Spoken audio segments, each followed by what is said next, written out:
Good afternoon, everybody.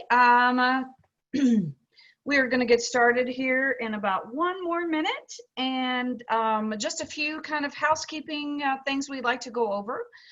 We wanted to make sure that everybody understood that attendance will be taken at the very end using a Zoom poll. Please make sure you wait till the end until the poll is up, and it is just one simple question. Also, we wanted to let you know that there are some activities that you will be doing during the course of the webinar. They are not going to be graded, and they're only included to provide you with some hands-on time to play around with some of the things that we're going to talk about.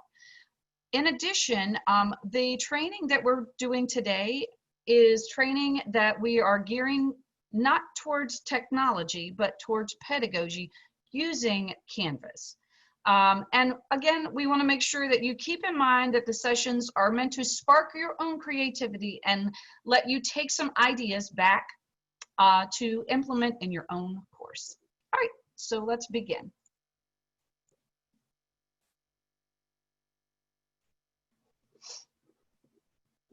If you don't have a mobile device, you can always do Slido in a browser. So today we're going to talk about LMS best practices for online courses, and we're going to talk about specifically good, better, and best. So this is our first little activity, and I'm asking you to complete this Slido and tell me a few words to describe how you currently feel about teaching online. So you can type in Slido, and the code is C400.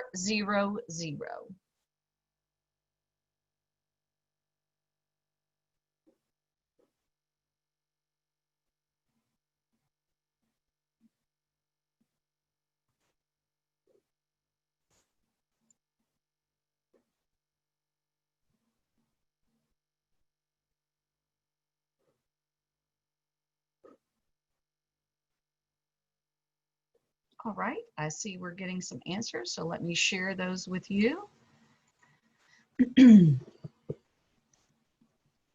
Overwhelmed, I see. Oh, confident. That is the most used word. Comfortable.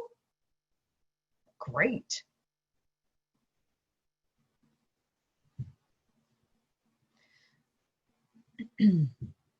So that code C400 will be used for any Slido questions that you see throughout this presentation. All right, so we have some great answers, and I like the fact that the majority of what I'm looking at are all positive. So,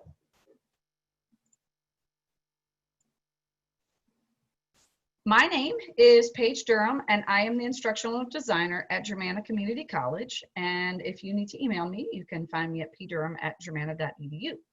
And we have a ton of people in our chat today.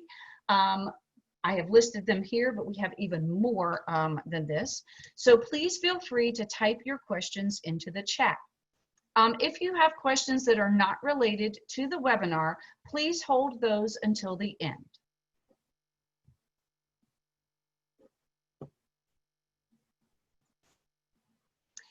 So before we begin with the LMS best practices, we want to do a quick recap of the two webinars that we have previously presented.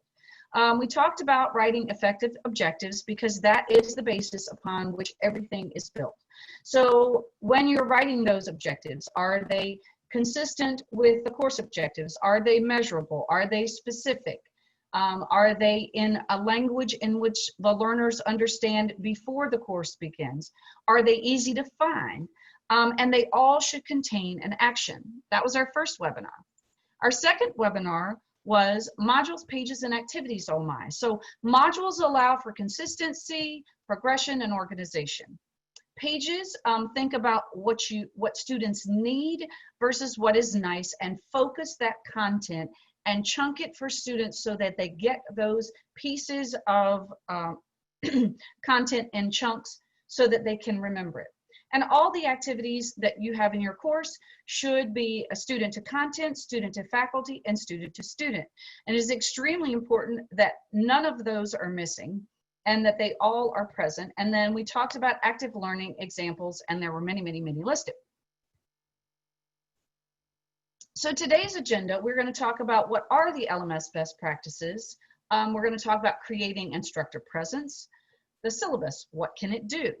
We're going to talk about grades and student feedback, availability. We're going to create a page to provide students with a kind of what to do first.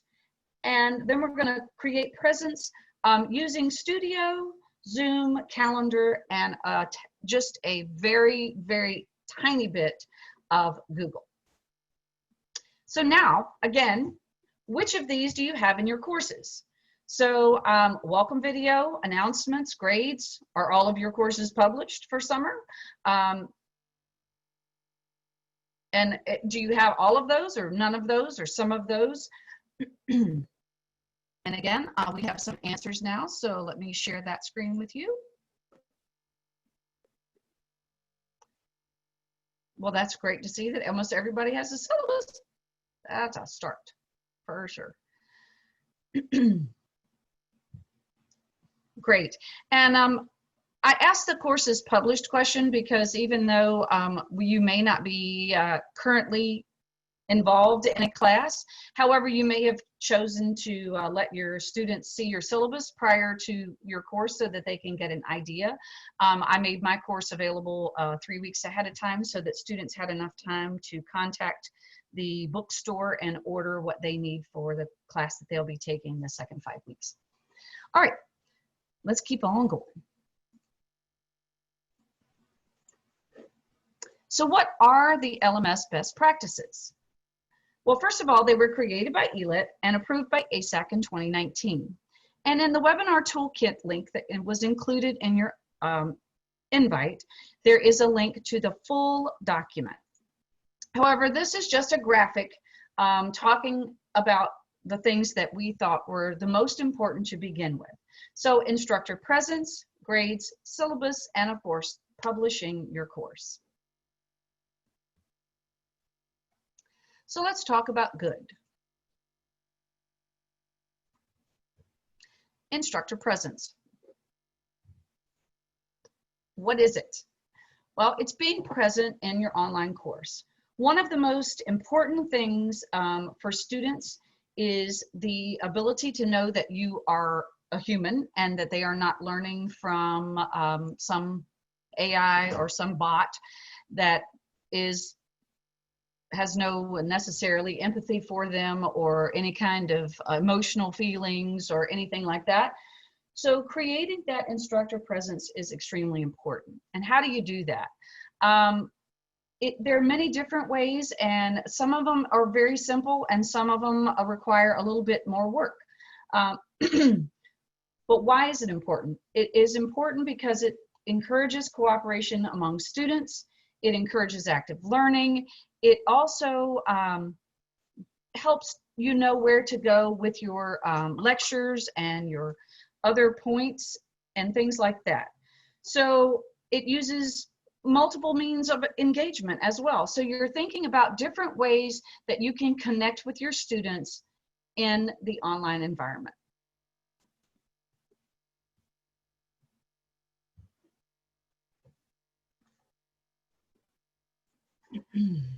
Hold on 1 second.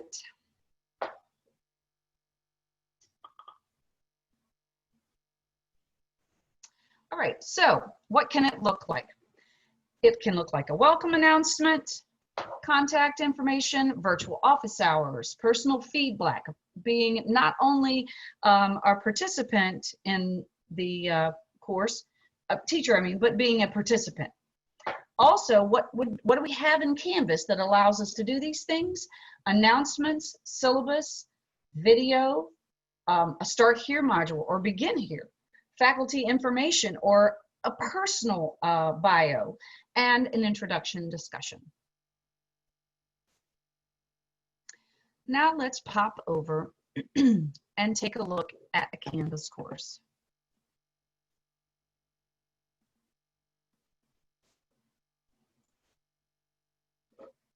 All right, here we are in Canvas.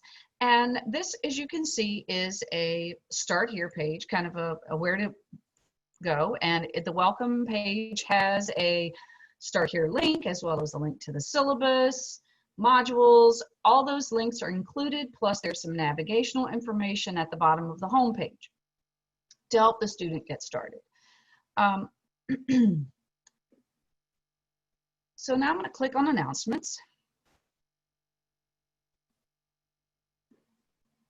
and wait. And in this course, there is a sample welcome announcement. So I'm going to go ahead and click on that. Now click on edit.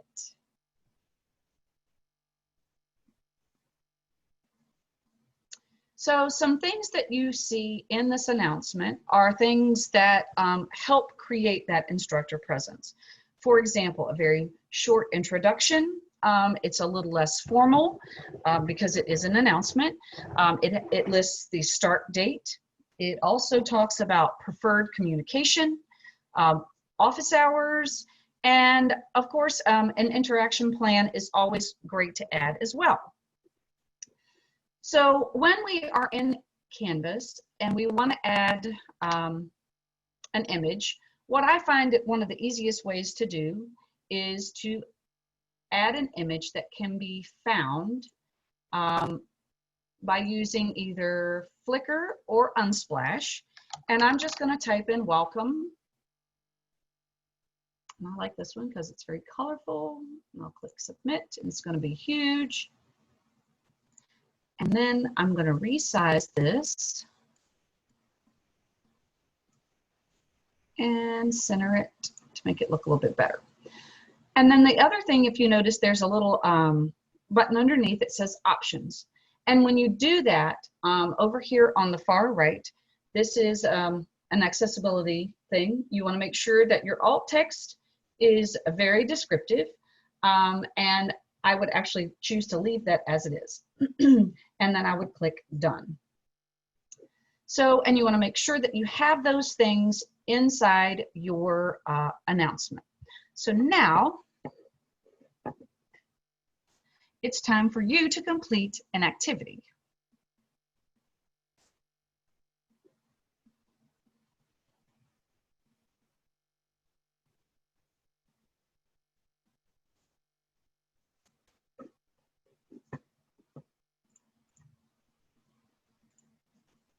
All right.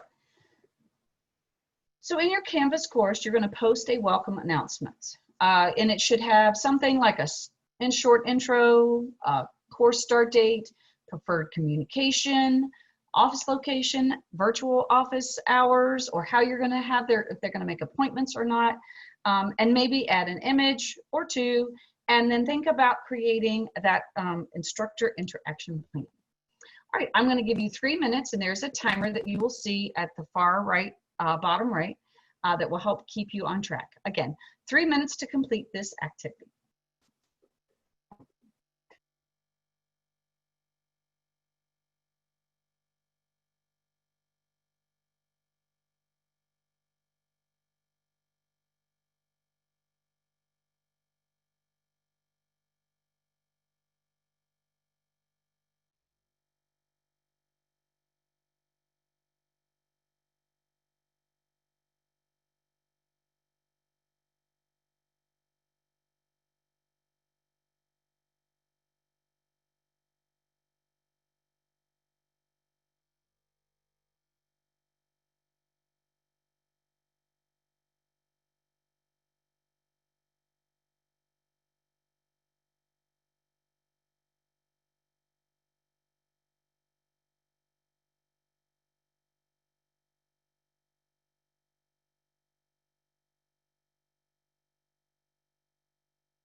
All right, great. I hope everybody was able to get to their course and think about that first announcement for your students. All right, let's move on. So instructor presence, to kind of a very short recap. Building your course, and it allows instructor presence in the setup of your modules. So you can build that presence in those modules by adding discussion boards, videos, studio videos, Zoom sessions, and presentations of any kind, and facilitation of discourse. So feedback, encouraging participation, helping the students move a conversation if they're stuck in a discussion board, referring to the students by name, sharing personal examples. Again, this goes back to making this very personal, pointing out connecting elements, also talking about direct instruction, thinking about really making the student feel very welcome and know that they can reach out to you at any point. Now let's talk about the syllabus. So again, another Slido question. So do you have students complete a quiz or an activity that involves the syllabus? For example, a syllabus quiz or a syllabus scavenger hunt. Again, the code for the Slido is C400.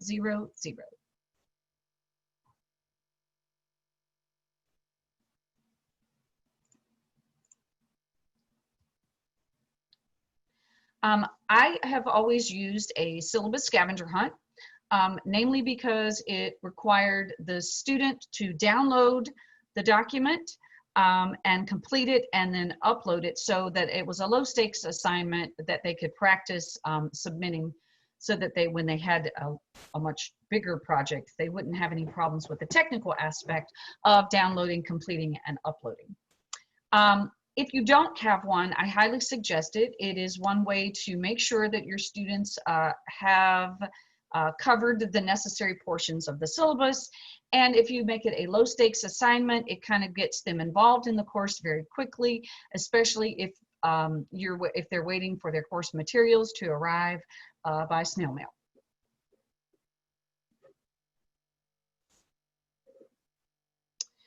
Some people are using at their institutions a syllabus on a page. Others are using the syllabus tool. And what should be included in the syllabus? So a course description, objectives, what materials do they need, and probably how they need to actually purchase them, whether it's the bookstore or an online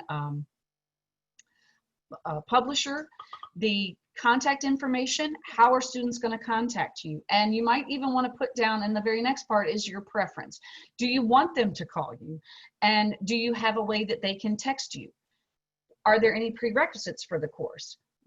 And then the next section is modules. So what is in a module, and how are students using the modules to how are they using them so that they can figure out what they need, and is it linear? Are there requirements? Are there prerequisites? Then, of course, we still want to talk about technology requirements, academic misconduct. Is there a plan for the college closing? What about, not necessarily for the college closing, but what about if a student is having, let's say they're having internet connection issues, or a storm comes through and they're without power? What are the things that they need to do? Of course, your grading policy, your grading scale, course activities. What are you? What's your late work policy? What do they need to do for incomplete grades? What do they need to do if they need to withdraw from the class? And then, of course, we want to make sure that we link to all of the institutional policies. And one of the things that you can do is, in either that syllabus scavenger hunt or the syllabus quiz, is ask them where they would find those institutional policies in your course, and make them go hunt and find them. All right, so now I'm going to click on, so now we're going to go back to Canvas and take a look at a syllabus.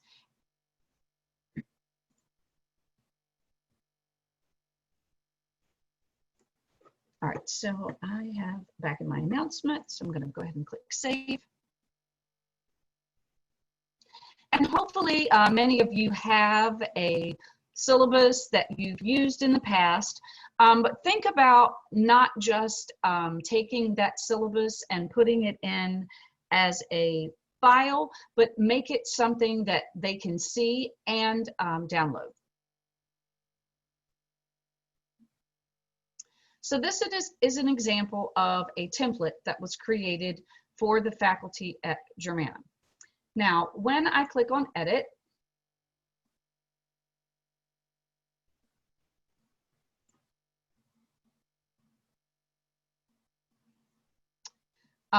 we have a specific tool called City Labs that allows for the CSS to have these headers. So I'm going to show you what it looks like to the faculty when they open theirs. So here you can see that basically it is just a blank template. So again, we could go in here and I could copy and paste into the boxes any information. So again, of course, red text is not accessible. So that would be something that you would want to make sure that you corrected. You would not want to leave it as red text. And again, it's each area is there.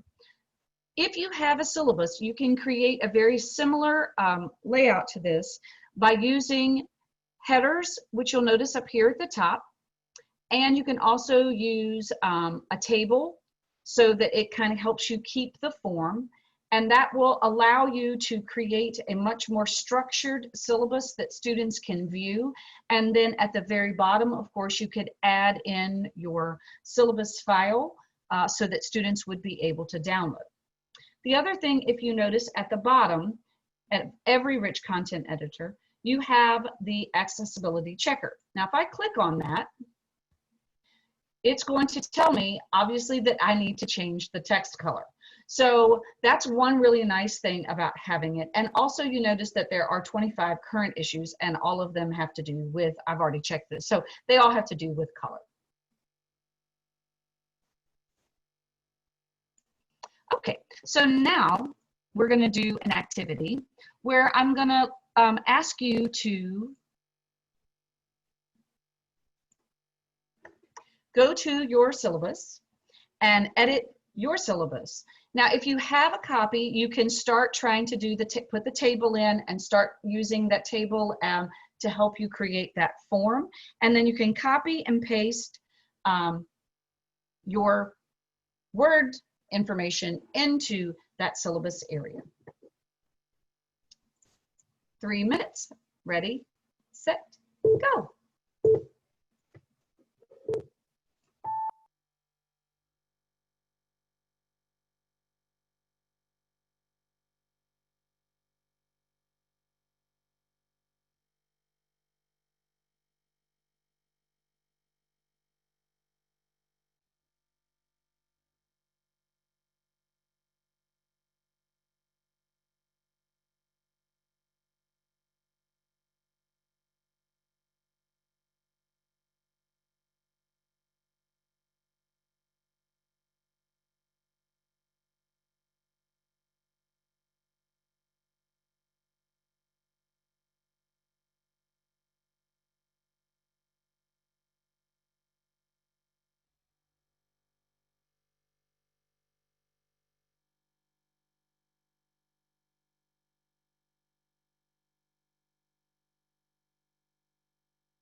hopefully everybody was able to start working on your syllabus, and at least you have an idea of how you can organize it.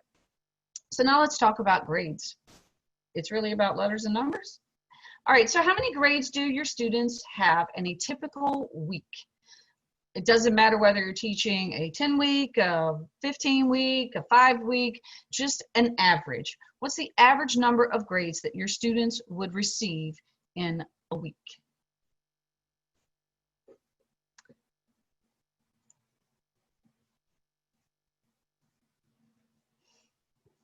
Okay, I see we have some answers coming in. That's great. And I'm curious. It's not a way for you to, you don't have to answer, but think about this. If you are only asking students to do assignments very randomly, and you only have a few large assignments, how much practice do your students get with feedback from you if you don't have low stakes assignments that they take in between those very large ones? That's just a thinking kind of thing. Okay, so now we're going to talk about some Canvas grades. So I know, you can look at the grade book by individual view. You can do a grade book history. You can arrange it differently. You can filter it. You also can put notes in, and then you can also hide or unhide columns of assignments that are unpublished. So why is an online gradebook important? For learners, it's super important because it allows them to immediately see their results. They can understand where they stand in a course.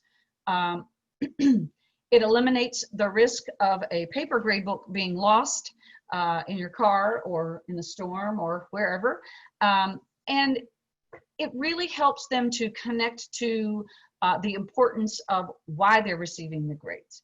So for you as the instructors, it keeps you organized. It also provides you with analytics. You can then take those analytics and decide what topics or specific questions are students struggling with and how you can give them additional resources, or for the next time you offer the course, maybe where you decide to revamp that section. So you can always take those things in the grade book and review them.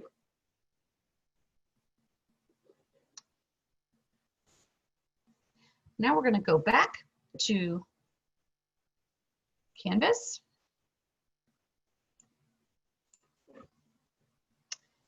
And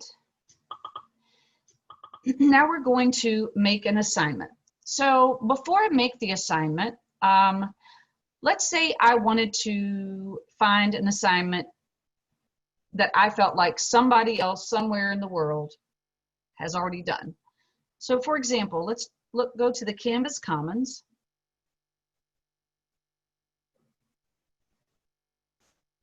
And we're going to click in the search bar, and I'm going to type in here just something random. For example, a syllabus scavenger hunt. So if you notice that you see there are a couple already here, and I'm actually going to take this syllabus scavenger hunt and click on it.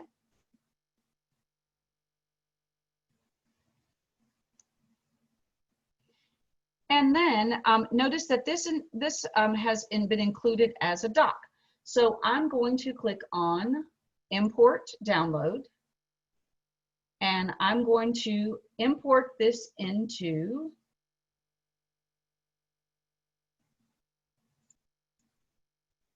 and I'm going to click Import into Course.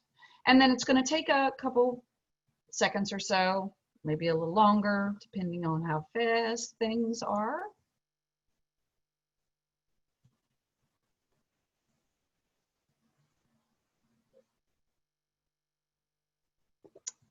And I have to wait. I found out the other day that if I click too fast before the entire dashboard loads, I end up in the wrong place. So now if I click on the sandbox where I put that assignment,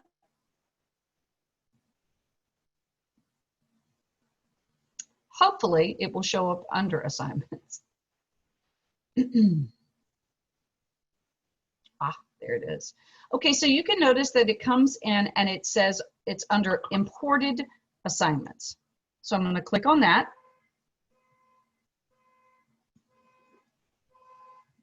And then I'm going to click on edit.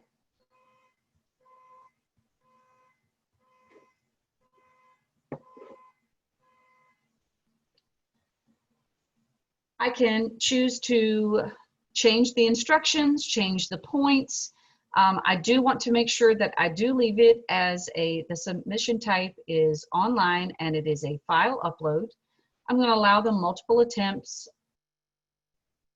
I could put a due date and then you can click save. Now notice the other thing is that when you bring this in from Canvas Commons, it automatically comes in as published. So you'll want to make sure that if you are going to do any kinds of edits, that you do that, unpublish it so that your students don't have access to it until you are ready for them to see it. So if I wanted, I could, if I click on this, actually, I have to click save first.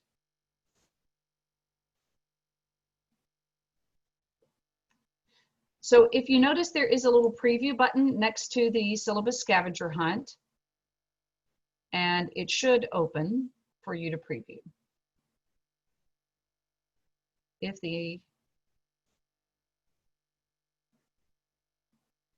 okay, so got a little computer glitch there. So anyway, you can find all kinds of things in Canvas Commons. What I'm going to ask you to do is think about an assignment. If you already have one, that's great. But I want you to leave it unpublished after you create it. And then I want you to find it in your grades area, take a look at it, and then publish it from that point. And back.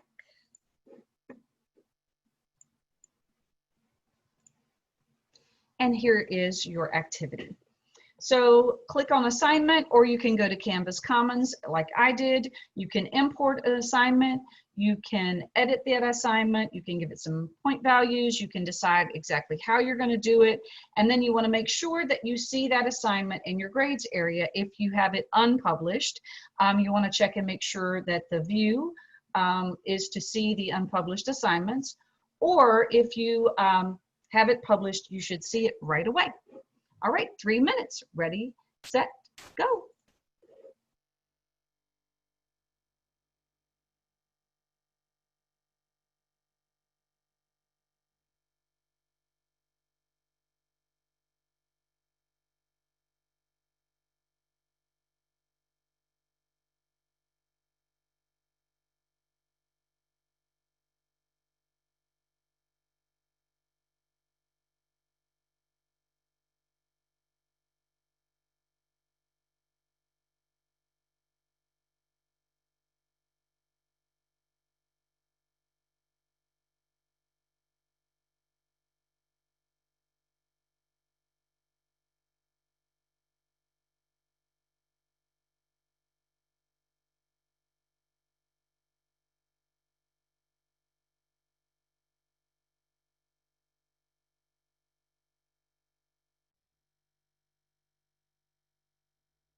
let's keep on moving.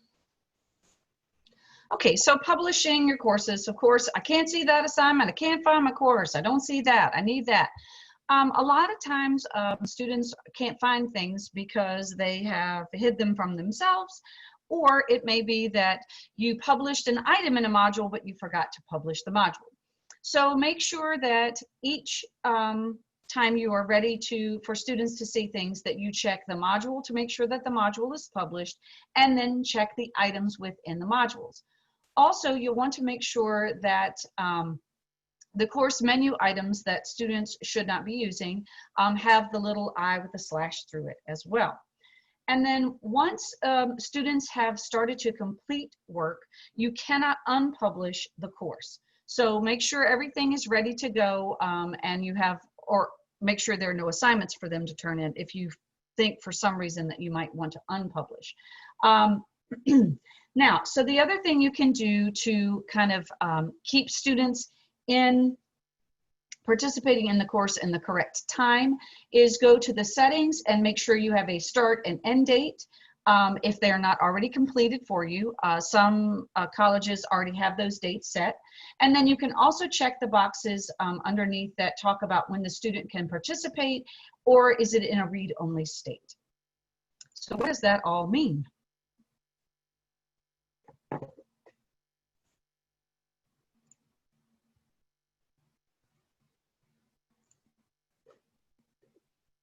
So if I click on settings in this course,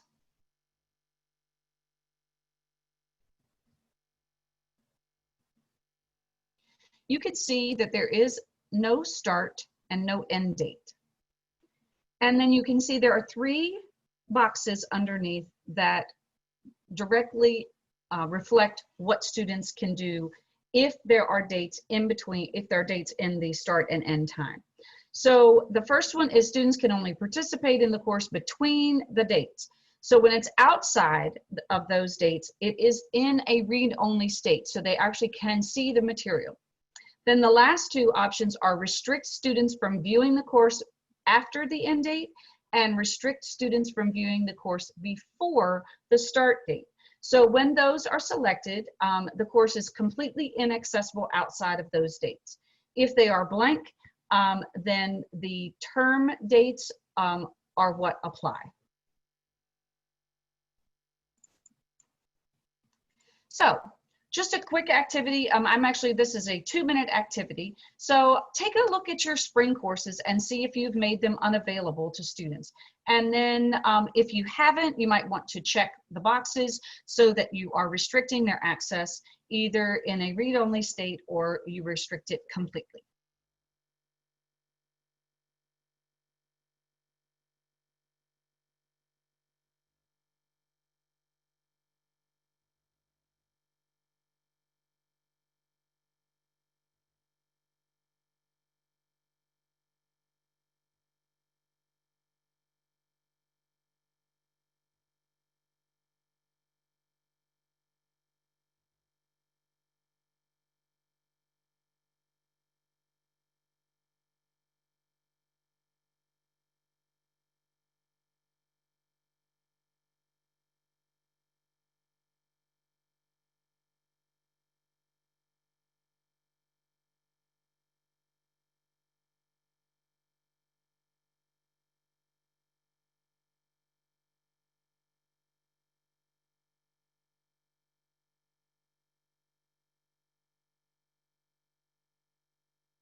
Okay, now let's talk about better.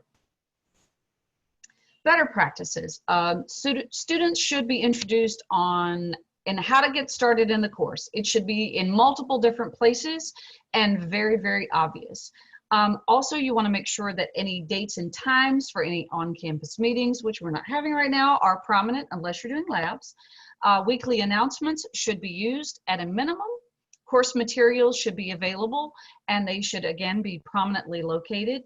You should also talk about the communication expectations. How often can the students expect to hear from you? How do you expect them to communicate with you? What are your preferences? And then you want to make sure that the learners are asked to introduce themselves.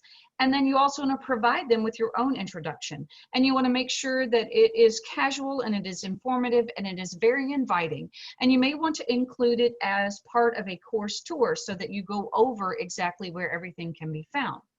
And then you also want to think about any online resources that are listed or linked, or how they might need to access them.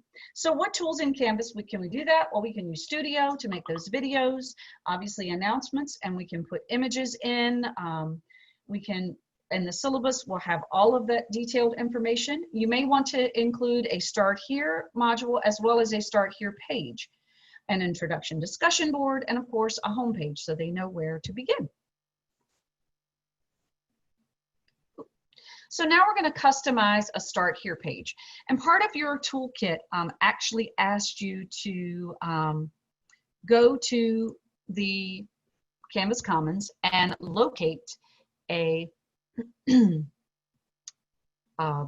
Start Here page. So I'm going to pop back over to Canvas, and maybe I'm not.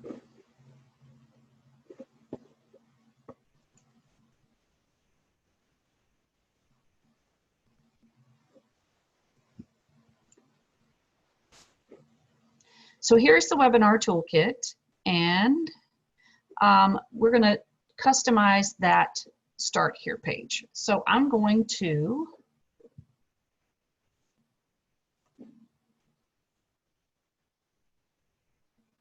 click on my dashboard, and then I'm going to go to Canvas Commons.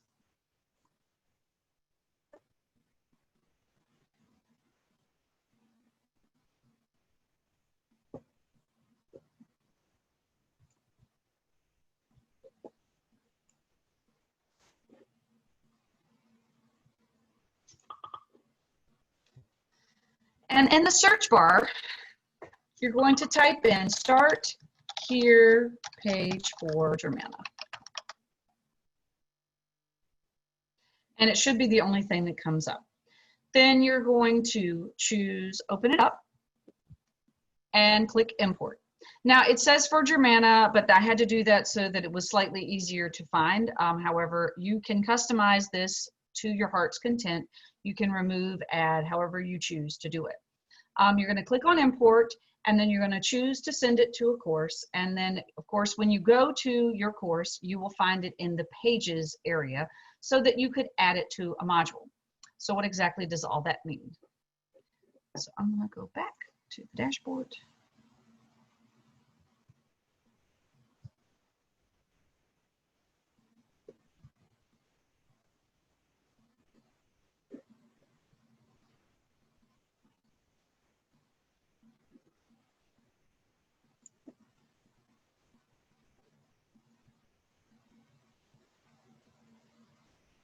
And if I click on Pages, View All Pages, you can see that the Start Here page is here. And then to add it to a module, it's actually already here. But if I click on the plus, change this from assignment to page, and then scroll down till I find Start Here, I can add it directly to the Start Here module in no time. All right, so if you don't have time to complete this activity, do not worry. You will have access to the slide deck and the webinar probably by Friday. So I'm going to give you about 2 minutes again to at least go and see if you can locate Canvas Commons and the Start Here page.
All right, I don't really want to keep you late, so I'm looking at the time.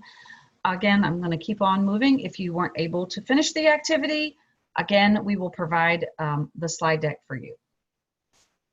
So now let's talk about the best.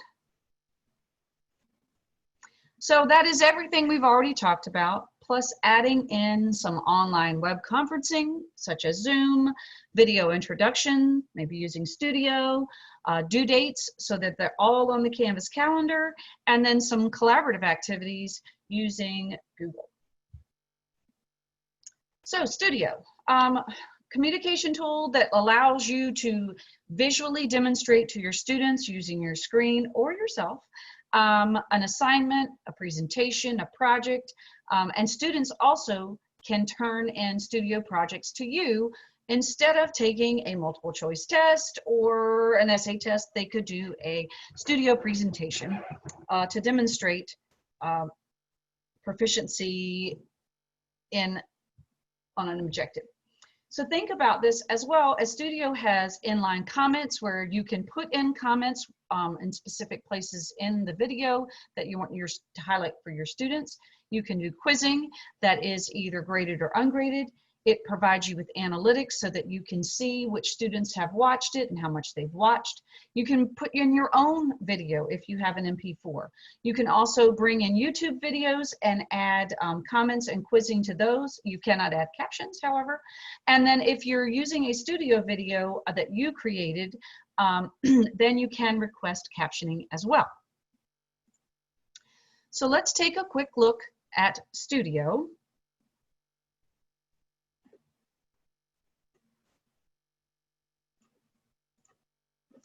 So here we're in Canvas again, and I'm going to click on Studio.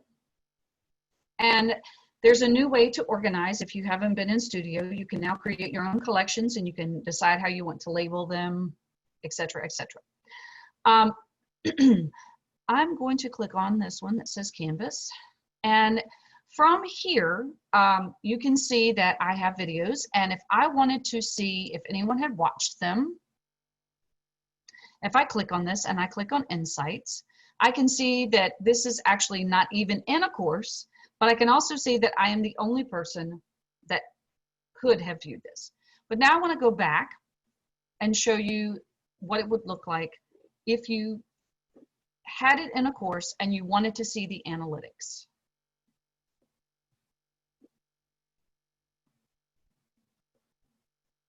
So I'm going to click on this video that I created. And if I click on Insights from here, you're going to see that it appears that I have no students. However, the trick is if you look above that, you're going to see there is a drop down. And that drop down tells me that this video is in 4 different places. So I specifically know that this one should have had students, and it does. And if you look, you can see that I have students. And if I click on certain students, I can also see that, oh, well, that one didn't watch very much. And if I click on this one, well, she skipped the entire middle of the video. Okay, so it allows you to take a look. And what I choose to do is sometimes, especially for the introduction video that has a course tour, if I start getting questions from students about things that I know I covered, I make an announcement to say, hey, these are my rock stars this week. And the following people watched all of my course tour introduction video, and I list their first names. And then the next announcement, which would be the following day, I put up, well, do you want to be a rock star too? And then I tell them how to do that. So that's just my tricky way of doing things. So the next thing we want to talk about, now it's not just Studio, but we want to talk about Zoom, which is what we're in. So why use Zoom? So we can bring in guest lectures, we can talk about visual connections, we can lecture with PowerPoints. It gives the students a sense of community because it allows engagement. It also allows, it has whiteboard, screen annotations, polling, chat, and breakout rooms. And I know we have 3 minutes. So I'm going to keep on going. So now I'm going to talk about the Canvas calendar. So one of the things that I feel is very important to students is so that they know when they can meet with you, and making an appointment group in Canvas Calendar allows them to do that. Then they can click on the appointment, you receive a notification, they have it posted on their Canvas calendar, you know exactly when you need to be in the Zoom room to meet with those students for a virtual office hours or an appointment. The next few slides that I'm going to go through very quickly are step-by-step instructions on how to create virtual office hours, an appointment group in Canvas. As you can see, the appointment group has a lot of places that you need to complete. And over here on the left are detailed instructions. And then you can send students messages from the appointment group. You can click on a slot and you can send it just to that student. You can open the group details and then you could send a message to all of the students who haven't signed up.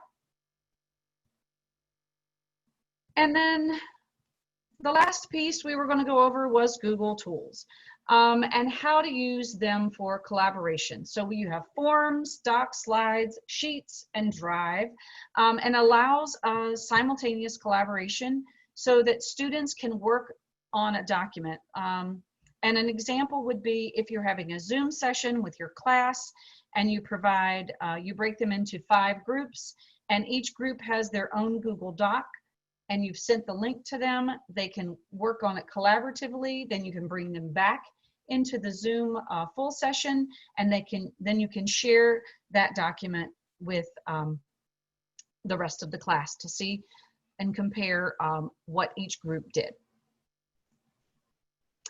So these are more ideas of how to use Google. They can create their own, choose their own adventures using Google Forms or Slides. And skipping that. And so now we're going to do the wrap up. So the wrap up is good. You want to make sure that you provide instructor presence. It is the key factor for online students. It is, in a recent poll, it is the #1 factor in student success.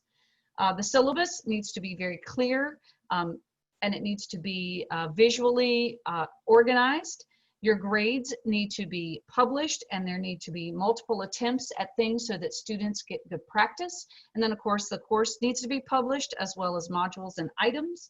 And then after that you want to think about adding discussions and course meetings and how to get started, a module and a page, and add all of that plus Zoom, Studio, Calendar, and collaborative assignments using Google. So, aligning all of the parts. So as we're moving through the series, we want to help you understand that it all begins with measurable, observable objectives. And then from there, we're building on that by focusing the content and building those modules and bringing in activities that support the objectives. And then we're going to take those LMS best practices and make sure that we have done it in a good design so that it makes accessible to all students and it keeps it consistent so that they aren't hopping all over the place and asking lots of questions. So now I'm going to put up a poll for the attendance purpose, but I'd also like for you to complete this survey to let us know how we did. So you now should see a very simple question. And this is how we're going to take attendance. Once the poll was closed, and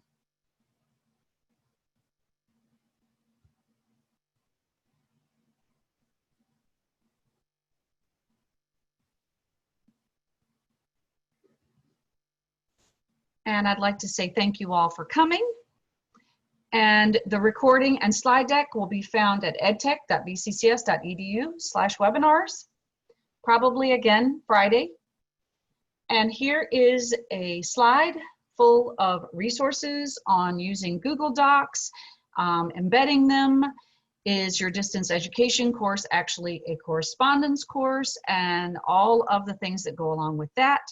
What teachers need to know, universal design for learning, core rules of netiquette, and 7 principles of good practice for undergraduate education.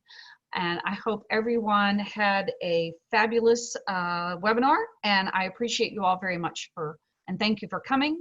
And I hope to see you again next week.